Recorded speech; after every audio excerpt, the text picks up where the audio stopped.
Okay, so this graph is done. If you have already looked at the lesson and you've printed it out, you have a version that is all complete.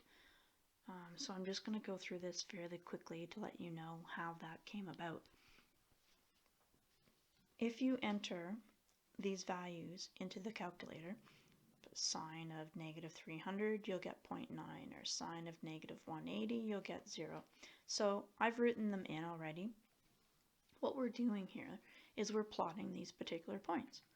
So what we normally would think of as the x-axis is our theta axis here. So we have all of these values, so we're starting in the negatives. And then you're plotting the sine theta is actually the y value. So you plot it and you get your wave. This is the sine wave. Okay, now in general, the sine wave, or any wave that we are going to be drawing, it's starting at the y-axis always. Okay, so, and I know this graph, it starts at negative 360, but technically this is your start point right here when theta is 0. Okay, all right, so this is the general shape of the sine wave. It's called a sinusoid. It doesn't matter if you are graphing sine or cosine or tangent. They're all called sinusoids. All right, and you have to know how to graph these all on your own. Now, the one thing I will say is that if you cannot print these off, like print the sheets off, because I know some of you might not have printers or at least access to a printer, it's essential that you have graph paper. Okay, so you need to get some graph paper. For the first half of this unit, that's all you're going to use. Okay. Normally, if I do this in the classroom, I'm giving you these sheets all the time.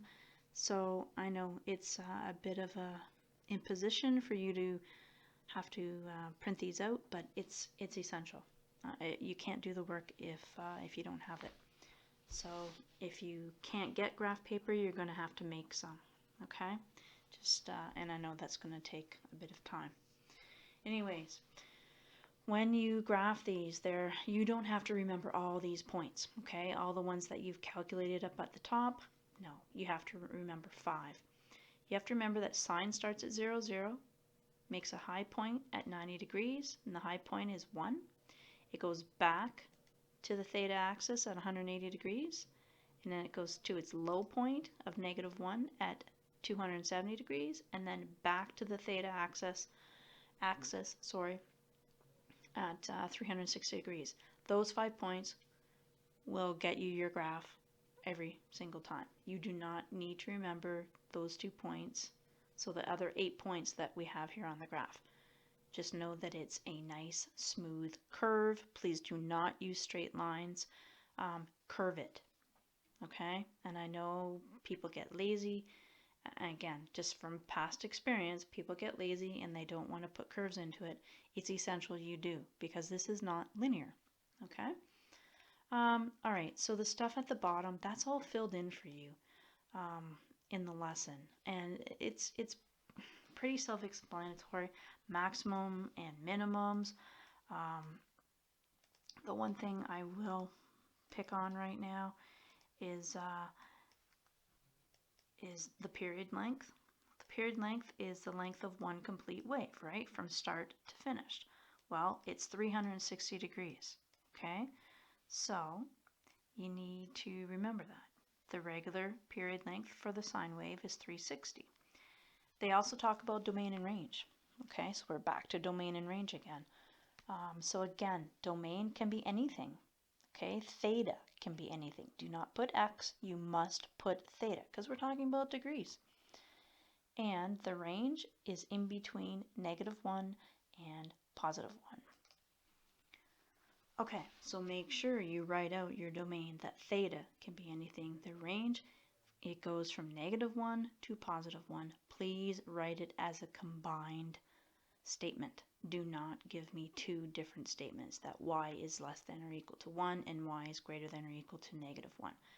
Put it together, okay? We went through this in the first unit, so I need you guys to follow along with that, okay? Okay, moving on to the cosine curve. All right, so again, I've put in the first set of values that take you from -360, all the way to 0. Okay, so this is one complete wave, and then there's another complete wave on the other side from 0 to 360 degrees. All right, hopefully you're seeing that it's exactly the same shape as the sine wave, only it's shifted. Okay, so if we're looking at start points here, keeping in mind that the y-axis is where we want to be starting, okay, you'll notice that the cosine wave starts at its high point, whereas the sine wave started at 0, 0. Okay, so this one starts at the high, goes all the way down to the low, and then back up to the high. Okay, so the cosine wave technically looks like that. However, if you continue it, you can see the sine wave. Okay, it's the same shape. They're using exactly the same numbers, but for different degree measurements. Okay, you have to know both. So what you have to remember here is that in this one, it starts at the high, goes to the theta axis, goes to the low point, back to the theta axis, and back up to the high point. So there's 5 points that you remember for this one as well. Okay, and those, again, you can quickly check them with your calculator. Some of you just remember that it starts at the high point and you just go with it. Now you're going to be graphing a lot of these, so you should be able to, well, for the most part, commit this to memory. And when you do these graphs, you'll be graphing them so quickly that you won't even think, hey, sine wave, cosine wave. All right, the one thing I'm going to pinpoint down here is that the majority of this information is the same as the cosine wave. You still have your maximum and minimums at the same, okay? So maximum is 1, minimum is -1. Zeros are different, okay? But you can pinpoint those, and I've actually written them on the sheet anyways. After how many degrees does the graph repeat itself? Well, they're exactly the same, okay? So it's 360 degrees. Again, you know that's the period length. The domain is the same. The range is the same. I'm not going to write those over again. What I really want to look at here is the transformation of the sine graph to cosine, and from cosine to sine. Okay, so I want to look at both graphs together. Okay, so I just drew in the sine wave. All right, so this is sine and cosine is in red, okay, which you know. All right, so what we're looking at is, how would you transform my blue graph to create the red graph? And again, you're remembering the transformations from Unit 1. They're all coming back. So we need to take a look at that. So technically, same shape. All you're doing is moving it over. And from what you can see here, I'm hoping you're realizing that you're just moving it, shifting it, everything to the left. Well, how many steps are you going over? Well, we got to count in degrees. Every vertical line here is 30 degrees. So 30, 60, 90 degrees. So from this point, let me just highlight here. This is the point we're moving to this point here. From there to there. So you're going 3 squares over, which is technically 90 degrees because every square is 30 degrees. So you're moving to the left 90 degrees. So let's see how you're going to write that. Sorry. Okay, so just moving it down here. So you're going to say y equals, you've got sine what moves it 90 degrees? Well, that would have been the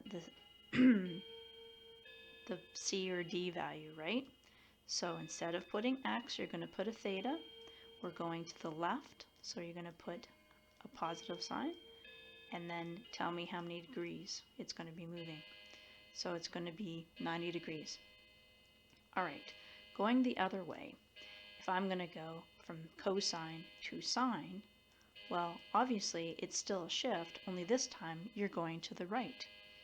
Okay, so if you look at it from this point of view, and that's what this next question says here, then you're transforming a cosine graph, so you're putting cosine here, and again, only this time you're going to the right. So you're going to leave that as a negative, and then you're still going 90 degrees.